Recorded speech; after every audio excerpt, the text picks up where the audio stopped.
Muy buenas tardes, amados hermanos y hermanas. Siempre está con ustedes el hermano Alexander Castellanos desde la Iglesia de Cristo en la República de El Salvador. Como siempre, los días miércoles transmito a través del Alumbrador Cristiano y a través de mi especial programa Te Daré lo Mejor.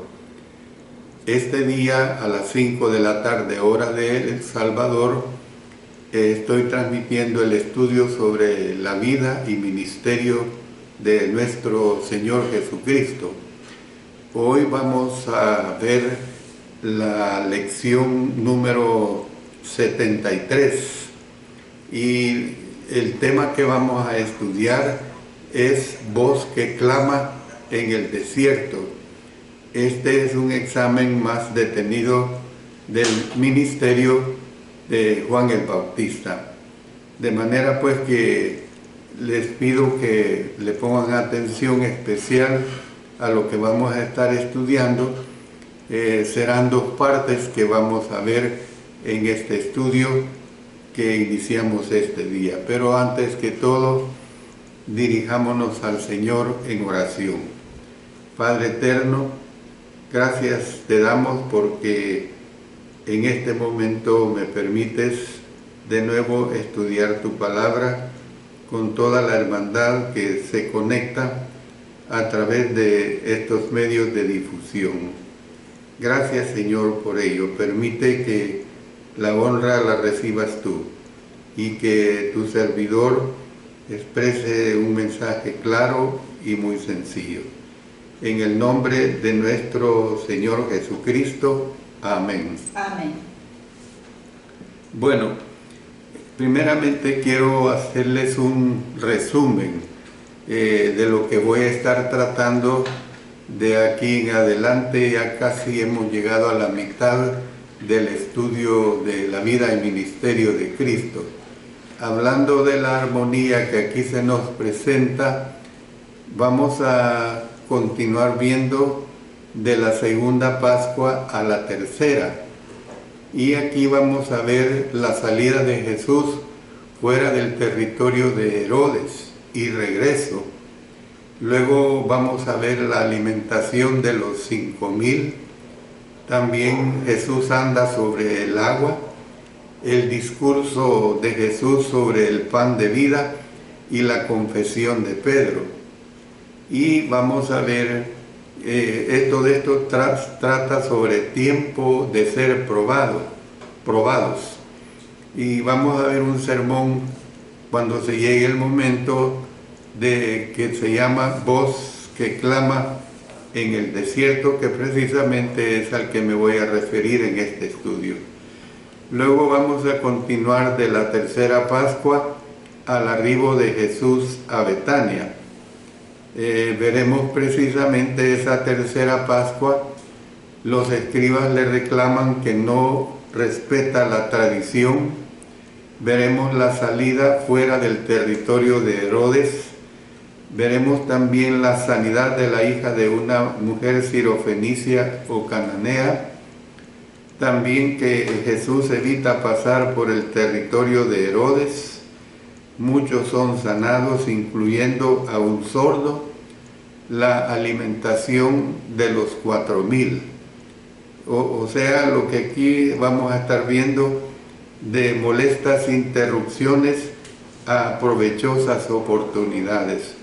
Y vamos a estar considerando sermones muy importantes, por ejemplo, cuando la gente realmente necesita ayuda. Y una buena idea que dejó de serlo. Luego continuaremos sobre las cumbres y sobre los valles. O sea, Jesús sale una vez más del territorio de Herodes. Y en Galilea, otro ataque de los enemigos de Jesús, seguido de otra salida. En Betsaida, sanidad de un ciego.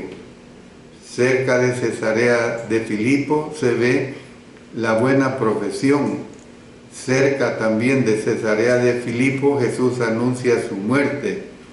y en tercer lugar, cerca de Cesarea de Filipo, sobre el monte Hermón, la transfiguración. Y vamos a tener un estudio especial, ¿cuándo es que es mala una tradición? A usted le va a interesar mucho cuando veamos este estudio acerca de las tradiciones. Con esta parte número 6 de todo, del global del estudio que hemos estado viendo, en estas 73 lecciones que hoy inicio, la número 73, nos hemos acercado a la mitad de nuestro estudio de la vida de Cristo. Esperamos que le esté gustando y que se esté beneficiando mucho de él. Y por supuesto que es nuestra oración que Dios le conceda bendición especial a los que enseñamos sobre la vida y ministerio de nuestro Señor Jesucristo. Puede que el tema de esta edición sorprenda a algunos, pero le era necesario ir a Jerusalén y ser muerto. Entonces a Jesús todavía le quedaban varios meses de vida. Fíjense, varios meses, no hablamos de años. Sin embargo, todo lo que decía y hacía se centraba cada vez más intensamente en la cruz. Muchas de las ediciones del final de este estudio tratarán exclusivamente sobre los días que rodearon ese evento de suma importancia. Cuando les he dado este resumen de todo lo que vamos a estar tratando, por supuesto que serán, no sé si 10, 12 o 20 lecciones, depende de lo que se vaya formateando en el desarrollo del estudio.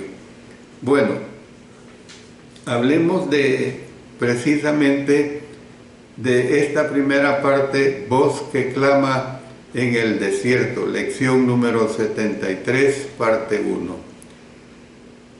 Era alrededor del año 26 después de Cristo, fíjese bien, año 26 después de Cristo, en la Betania del otro lado del Jordán, un predicador de unos 30 años había estado agitando a la gente de ambos lados del Mar Muerto.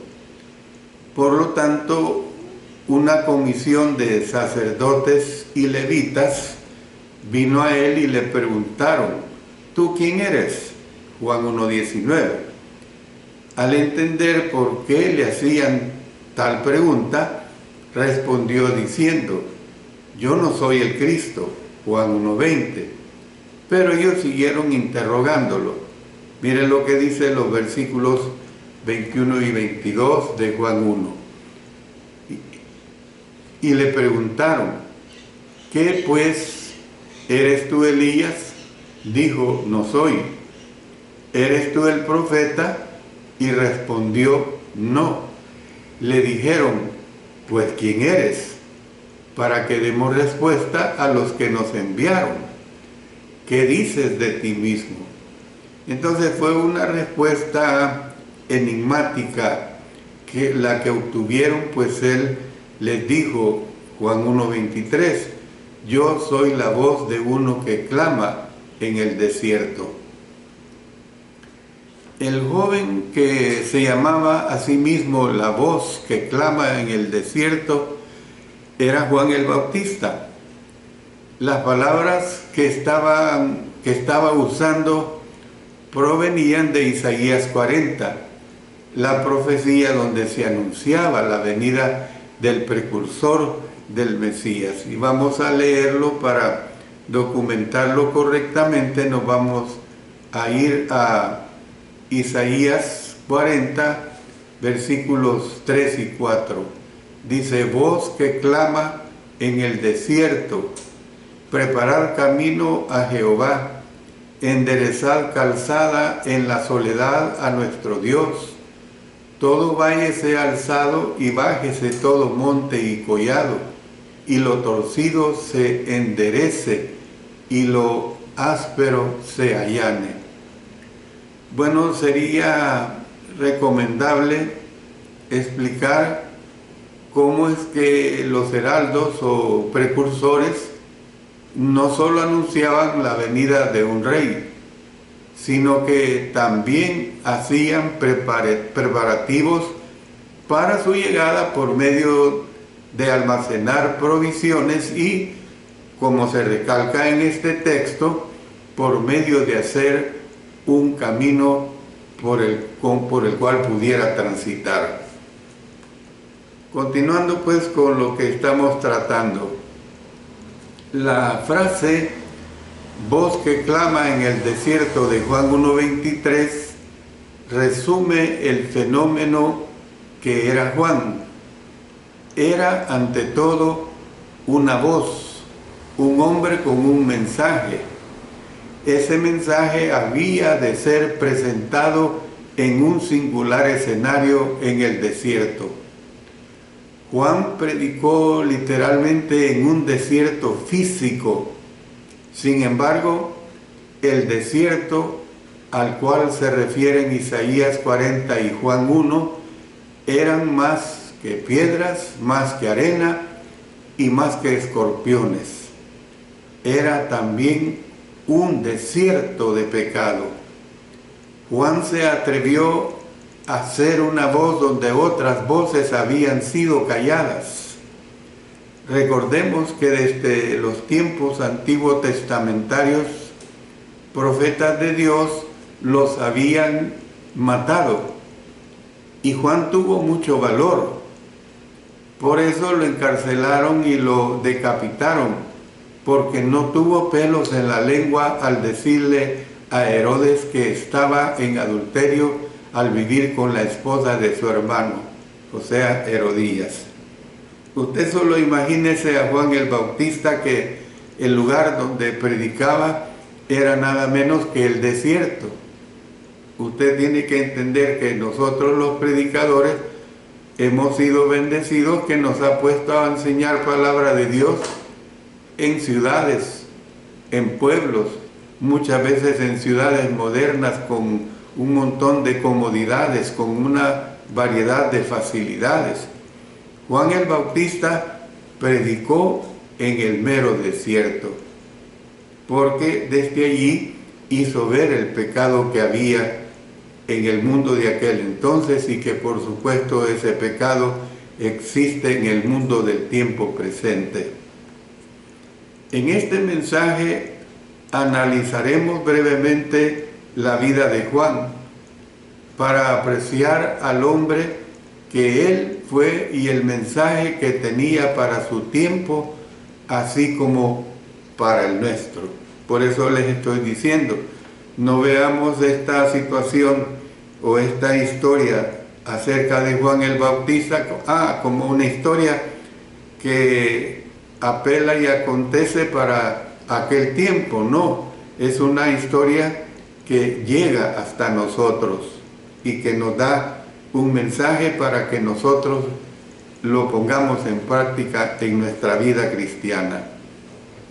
¿Cuál es el primer punto que vamos a ver acá? Voz que clama, niégate a ti mismo en un desierto de halago de sí mismo. Se lo repito, voz que clama, niégate a ti mismo en un desierto de halago de sí mismo.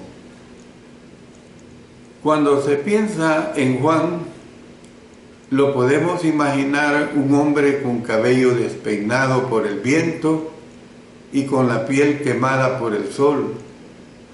Lo podemos imaginar con su tosca vestimenta que estaba hecha de pelo de camello. Alrededor de su cintura tenía un ancho cinto de cuero. Vivía de lo que producía la tierra, subsistiendo a base de una dieta de langosta y miel silvestre. Entonces personificaba pues la negación de sí mismo y la autodisciplina. Ahora bien, usted ha oído que una de sus alimentaciones era la langosta. En este contexto Langostas no se refiere a lo que muchos llamamos langostas. Imagínense a lo mejor saltamontes y a lo mejor no andaremos muy lejos. Yo, por ejemplo, ahí en San Cristóbal de las Casas, Chiapas, México,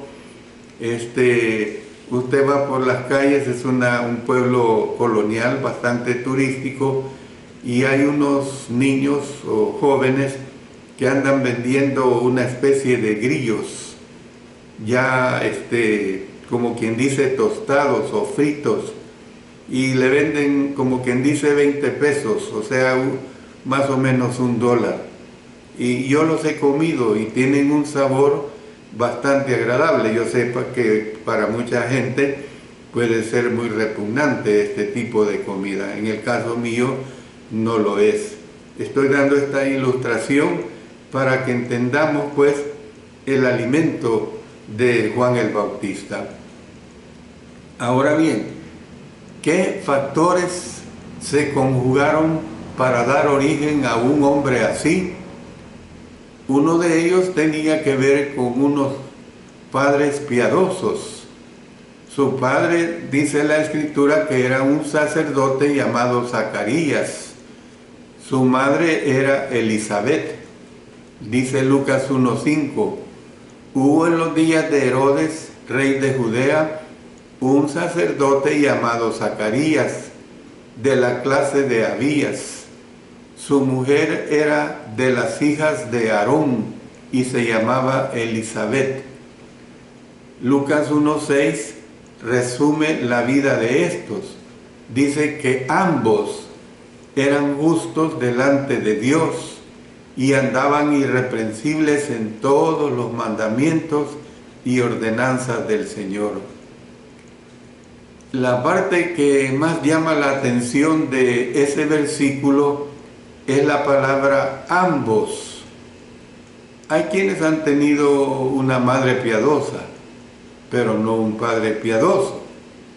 Hay algunos que han tenido un padre piadoso, pero no una madre piadosa. En el caso de Juan el Bautista, ambos padres amaban al Señor y vivían conforme a los preceptos de éste. No hay mejor herencia que esta. Usted me entiende, hermano o hermana que me escucha, cuando su matrimonio está formado por ambos como cristianos y los hijos que son cristianos. Ese es el caso mío, mi esposa cristiana, mis 3 hijas cristianas. Entonces, claro, yo no tuve esa bendición completa en cuanto a mi hogar materno y paterno. Solamente mi madre obedeció al Señor. Tuve el privilegio de sumergirla en las aguas del bautismo, pero mi padre, a pesar de que escuchaba muchos mis mensajes por la radio y que hubo predicadores que le enseñaban palabras de Dios, lamentablemente nunca se sometió a obedecer al Señor. Otro factor lo constituía un propósito piadoso. ¿Recordará usted la historia de Zacarías y Elizabeth sobre cómo anhelaban tener un hijo? Cómo un ángel se le apareció a Zacarías y cómo Juan por fin le nació a Elizabeth.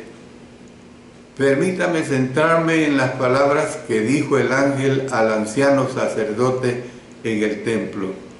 Vamos a leer de Lucas 1:13 hasta el 17.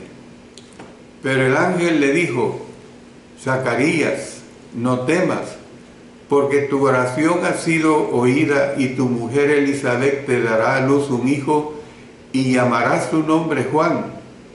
Y tendrás gozo y alegría, y muchos se regocijarán de su nacimiento, porque será grande delante de Dios. No beberá vino ni sidra, y será lleno del Espíritu Santo, aún desde el vientre de su madre.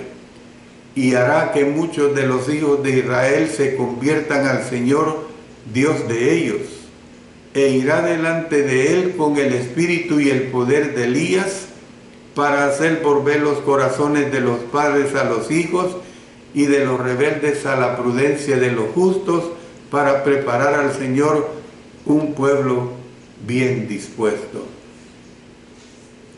Vemos que desde el comienzo de la vida de Juan no hubo dudas acerca de quién había de ser, ni acerca de cuál había de ser su propósito en la vida. Toda persona sabemos que necesita que desde su niñez sus padres le digan que Dios tiene un propósito para su vida, sobre todo cuando son padres que creen y que le temen a Dios y que obedecen a Dios.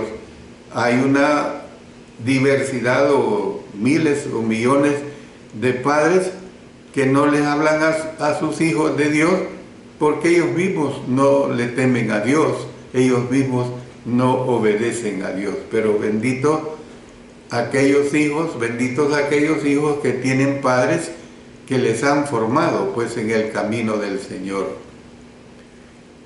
El tercer factor fue una crianza piadosa. Es poco lo que se nos dice acerca de esa crianza, pero no es difícil, mis amados hermanos y hermanas, imaginar a Zacarías y a Elizabeth dándole a conocer al niño lo que el ángel había dicho y animándole a amar y a obedecer al Señor. Hasta donde el texto lo da a conocer, estos son los escasos detalles que se nos dan acerca de sus primeros años de vida. Miren lo que dice Lucas 1:80. Y el niño crecía y se fortalecía en espíritu y estuvo en lugares desiertos hasta el día de su manifestación a Israel. No sabemos cuándo ni por qué Juan fue a la región desolada que rodeaba al Mar Muerto, pero en la sabiduría de Dios se escogió el desierto como su campamento de instrucción. Desde esa base podía observar dónde habían estado las orgullosas ciudades de Sodoma y Gomorra, ejemplos perfectos de las consecuencias de una vida de halago, mejor dicho, de sí mismo. Bueno, voy a dar 3 aclaraciones ahorita. He leído donde dice, y estuvo en lugares desiertos. La palabra griega que se traduce por lugares desiertos en Lucas 1:80 es básicamente la misma que se traduce por desierto en Juan 1:23. Luego, cuando me refiero a la región desolada que rodeaba al Mar Muerto, bueno, hay quienes han sugerido que sus padres murieron cuando a lo mejor todavía él era joven y que esa fue la razón por la que se mudó al desierto. Pero esto no es más que una conjetura, no es más que una especulación. Y luego, cuando hablamos de Sodoma y Gomorra, algunos eruditos piensan que Sodoma y Gomorra estuvieron situadas sobre el río o cerca del sitio en que el río Jordán desemboca en el Mar Muerto. Usted tiene que comprender pues que cuando los años pasan, cuando los siglos pasan, los vestigios muchas veces de una determinada o determinadas ciudades quedan totalmente destruidos.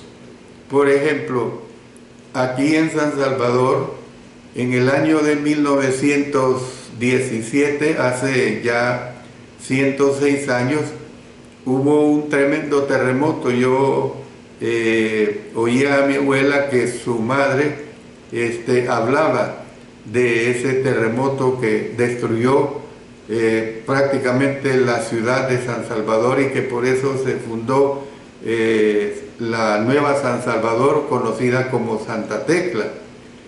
Pero fíjense, son 106 años que fue ese terremoto y ahora no hay vestigios, no hay nada de eso. San Salvador es una ciudad moderna, podemos decir. Entonces, usted puede ver pues que las ciudades con el tiempo desaparecen tremendamente.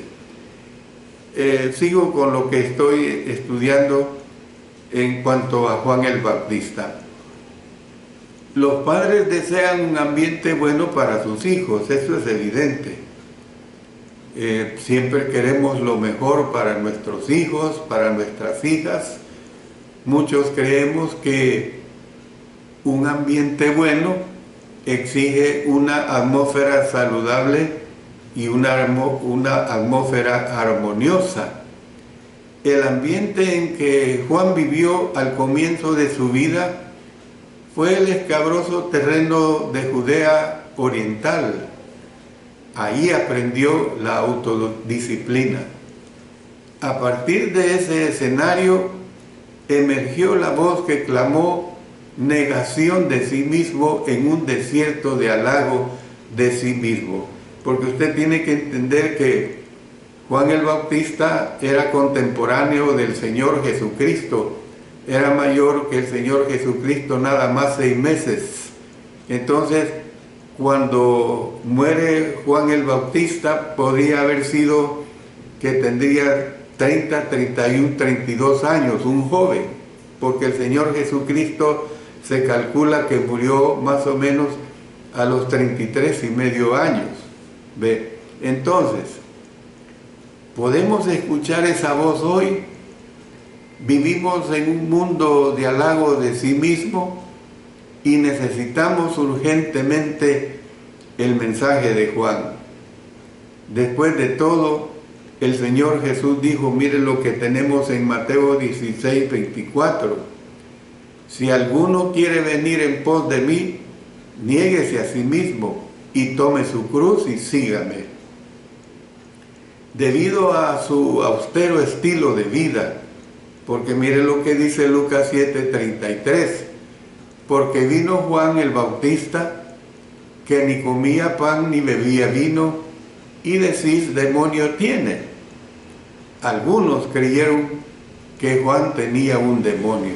Qué lástima que pensaron así de él, qué terrible. Sépalo usted, a modo de advertencia, que el mundo creerá que nosotros también estamos dementes cuando vea que nuestra preocupación es por los demás antes que por nosotros mismos.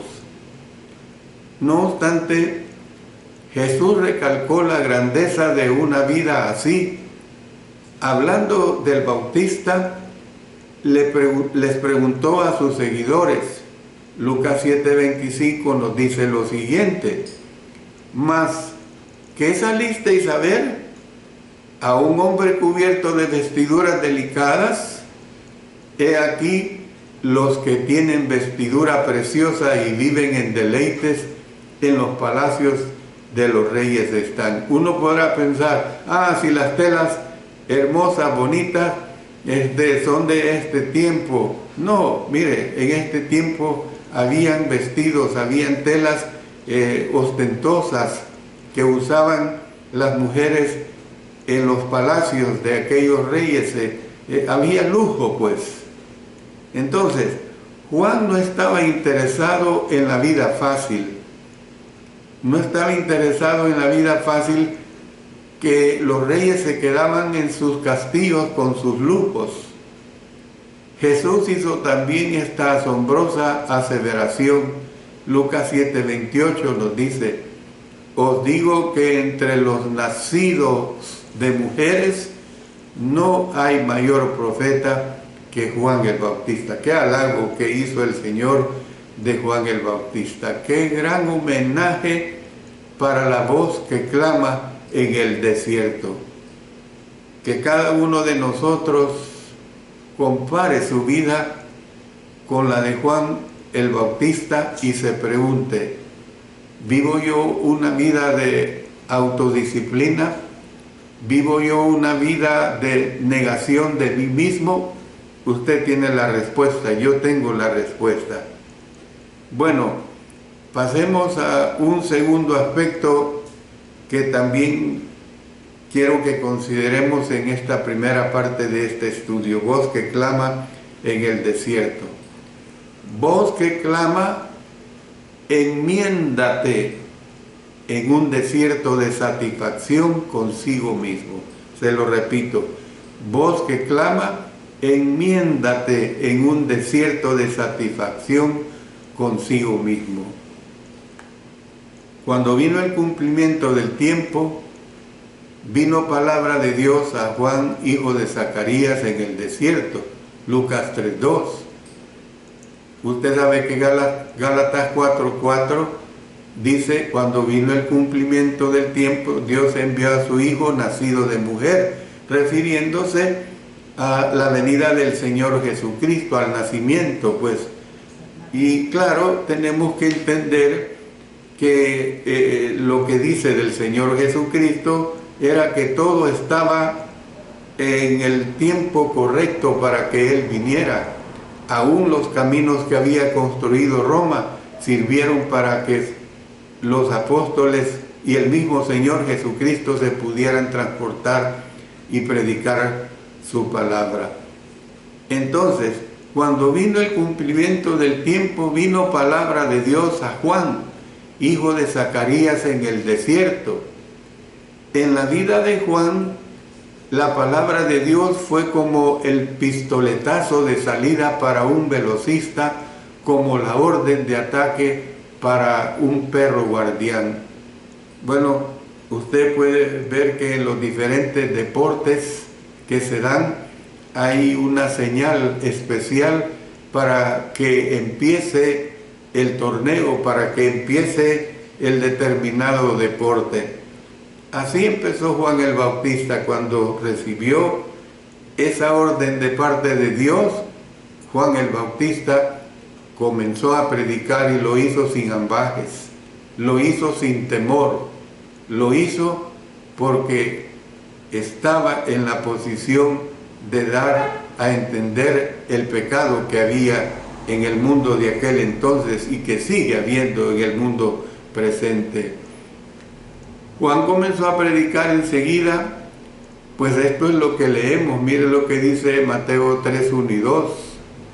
En aquellos días vino Juan el Bautista predicando en el desierto de Judea y diciendo, arrepentíos porque el reino de los cielos se ha acercado. Su tarea consistía en preparar a la gente para la venida del Mesías y del reino de éste. El predicador no se anduvo con rodeos para decirles a sus oyentes que debían enmendar sus vidas, que debían realmente reconocer sus pecados.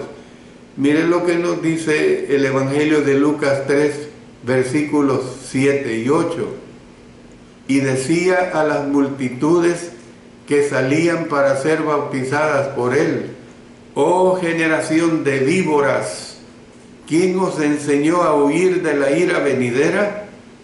Haced, pues, frutos dignos de arrepentimiento, y no comencéis a decir dentro de vosotros mismos, tenemos a Abraham por padre, porque os digo que Dios puede levantar hijos a Abraham aún de estas piedras. Por mucho tiempo, la gente había creído que Dios los recibiría simplemente porque eran judíos. Así creían, somos judíos, somos la nación predilecta de Dios, y como somos judíos, pues Él nos va a recibir. El mensaje de Juan era el mensaje de un reloj, como quien dice, un reloj despertador, concebido pues para despertarlos. Les estaba diciendo, en otras palabras, que si no enmendaban sus vidas, no serían aptos para el reino de Dios. Eso es lo que dice Lucas 9:62. Y Jesús le dijo, ninguno que poniendo su mano en el arado mira hacia atrás es apto para el reino de Dios. Y luego aquí mismo en Lucas nos vamos al capítulo 3, versículos 10 al 14. Y la gente le preguntaba diciendo, entonces, ¿qué haremos? Y respondiendo les dijo, el que tiene 2 túnicas, dé al que no tiene, y el que tiene que comer, haga lo mismo. A lo mejor parecía que no tenían la actitud de compartir lo que Dios les daba. Vinieron también unos publicanos para ser bautizados, y le dijeron, Maestro, ¿qué haremos? Él les dijo, no exijáis más de lo que os está ordenado. También le preguntaron unos soldados diciendo, ¿y nosotros qué haremos? Y les dijo, no hagáis extorsión a nadie, ni calumniéis, y contentaos con vuestro salario. Usted sabe, yo creo que muchos de nosotros hemos sido víctimas en determinadas ocasiones por abuso de autoridad, ya sea en nuestra nación o en una nación extranjera. Yo recuerdo creo que eran los tiempos de años de guerra, y un policía me paró y me pide los documentos, y yo le muestro todos los documentos. Venía con mi esposa y mis 3 hijas, y entonces no me dejaba ir, y le digo, ¿y qué es lo que quiere? Pues ya le mostré todos los documentos. Y entonces, o usted quiere dinero. Y entonces me dice, porque yo le enseño un documento como predicador que la iglesia nos daba. No, me dice, ¿cómo es que un siervo de Dios va a hacer eso? Y entonces, pues, ¿por qué no me deja ir? ¿Ve? Entonces, como usted ve, aquí se ve que Juan el Bautista estaba hablando en esa situación cuando los soldados le preguntan, ¿y nosotros qué haremos? Y la respuesta de él, no hagáis extorsión a nadie ni calumniéis, y contentaos con vuestro salario. Yo recuerdo una vez que venía por tierra de México y nos perdimos con el hermano Joe Romero, como unos 30 kilómetros, y nos ve un policía y nos para. ¿Y ustedes qué andan haciendo aquí? Pues perdimos el camino, pero vamos de regreso. Y debido a que habíamos perdido el camino, el hombre quería que se le diera un poco de dinero. Era absurdo. Claro que no caímos en esa situación. Al avanzar por este pasaje, hay que hacer aplicaciones breves, pues, y usted, cuando le estoy hablando así de esta manera, haga aplicaciones de acuerdo al lugar donde usted vive. Muchas de las palabras de Juan condenan, tal como la palabra contentaos. Usted tiene que entender que son situaciones que hace siglos y muchos siglos Juan el Bautista lo contempló, y en los tiempos presentes lamentablemente se siguen dando estas situaciones de abuso de autoridad. Y la gente le preguntaba diciendo, entonces, ¿qué haremos? Y respondiendo les dijo, ya lo hemos leído, el que tiene 2 túnicas, dé al que no tiene, y el que tiene que comer, haga lo mismo. Vinieron también unos publicanos para ser bautizados y le dijeron, Maestro, ¿qué haremos? Él les dijo, no exijáis más de lo que os está ordenado. También le preguntaron unos soldados, y fíjense que estoy repitiendo porque es bien importante que nos quede grabado esto, diciendo, ¿y nosotros qué haremos? Y les dijo, no hagáis extorsión a nadie, ni calumniéis, y contentaos con vuestro salario. Bueno, Mire lo que nos dice la Escritura, por ejemplo, claramente aquí. Hoy, hermanos, seguimos teniendo necesidad de prédicas francas. Necesitamos prédicas que nos despierten. Necesitamos mensajes que nos preparen para ir al cielo. A veces el pecado se condena de forma tan general que ningún pecador llega a compungirse por su pecado. Las prédicas de Juan el Bautista eran predicaciones penetrantes y prácticas. Lamentablemente, hoy hay una generación, a lo mejor, de predicadores que se han dedicado a predicar mensajes moralistas, mensajes subliminales y de ánimo, tal como si fueran predicaciones evangélicas, a tal grado que muy poco predican la doctrina pura, la sana doctrina, la doctrina nuevo testamentaria. Lamentablemente están olvidándose de esa sana doctrina. Yo no estoy diciendo que todos los predicadores, pues sería de parte mía muy imprudente en generalizar, pero sí es importante que nosotros mantengamos la pureza de la doctrina nuevo testamentaria. Note lo que nos dice el apóstol Pablo en 1 Timoteo 4:6. Si esto enseña a los hermanos, será buen ministro de Jesucristo, nutrido con las palabras de la fe y de la buena doctrina que has seguido. Vamos a 1 Timoteo 1:10 al 12. Pero sabemos que la ley es buena si uno la usa legítimamente, conociendo esto, que la ley no fue dada para el justo, sino para los transgresores y desobedientes, para los impíos y pecadores, para los irreverentes y profanos, para los parricidas y matricidas, para los homicidas, para los fornicarios, para los sodomitas, para los secuestradores, para los mentirosos y perjuros, y para cuanto se oponga a la sana doctrina. Dice 2 Timoteo 4:3, porque vendrá tiempo cuando no sufrirán la sana doctrina, sino que teniendo comezón de oír, se amontonarán maestros conforme a sus propias concupiscencias.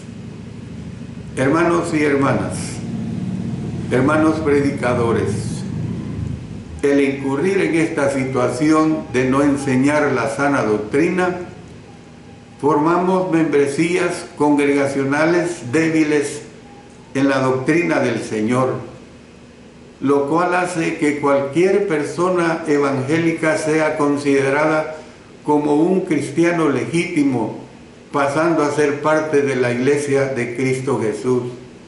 Yo animo y exhorto a los hermanos compañeros de milicia que seamos celosos de predicar la doctrina del Señor Jesucristo, la doctrina nuevo testamentaria. Hay predicadores que dicen que hay que revolucionar la enseñanza. Hombre, si yo me voy al libro de los Hechos, ¿por qué tengo que revolucionar la enseñanza? Si allí está claro el mensaje de salvación, si allí está claro todos los ejemplos de conversión que se dieron en el primer siglo. ¿Por qué tengo que revolucionar a mi manera? Yo tengo que predicar el Evangelio de Cristo Jesús. Por eso este estudio trata pues la vida y ministerio de nuestro Señor Jesucristo. Y estamos viendo este ejemplo de Juan el Bautista, que como lo dije hace un momento, no tuvo pelos en la lengua para condenar el pecado. Voz que clama, ¿dónde? En el desierto. Lucas 3:18 dice que con estas y otras muchas exhortaciones, Juan anunciaba las buenas nuevas al pueblo. la expresión buenas nuevas se traduce a veces por evangelio. ¿En qué sentido era buenas nuevas? Exhortar al pueblo a no ser egoístas, a no ser fraudulentos y a no cometer abuso de autoridad. Era buenas nuevas porque echaba abajo la satisfacción de ellos consigo mismos, les obligaba a reexaminarse a sí mismos y les animaba a ser la clase de personas sobre las cuales Dios podía derramar su gracia. Apreciamos nosotros a los que hablan la verdad, toda la verdad en amor, dice Efesios 4:15, sino que siguiendo la verdad en amor, crezcamos en todo en aquel que es la cabeza, esto es Cristo. Amén. Dice Gálatas 4:16, me he hecho pues vuestro enemigo por deciros la verdad. Espero que sí. Si tuviéramos necesidad de un cirujano, evidentemente que no nos gustaría que fuera tímido. Por lo tanto, no deberíamos desear que nuestro predicador sea tímido. Hace unos pocos días, 8 o 10 días, el hermano Raúl Solís fue operado de una operación muy delicada. Hemos estado orando por él, continuamos orando por él. Magistralmente, el día de ayer o antier, escuchamos en voz de él un testimonio de cómo es que ha evolucionado su operación. ¿Por qué se dio esto? Porque le operaron cirujanos competentes. ¿Ve? Y claro, evidentemente, lo primero que allí estuvo el mejor cirujano, como es nuestro Dios. Y Dios estuvo de por medio a través de los cientos o miles de oraciones.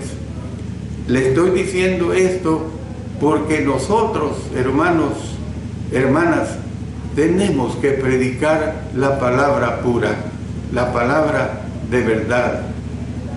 También espero que estemos dispuestos a ser voces que claman enmendados en medio de gente que necesita oírlo. Miren lo que dice Gálatas 6:1.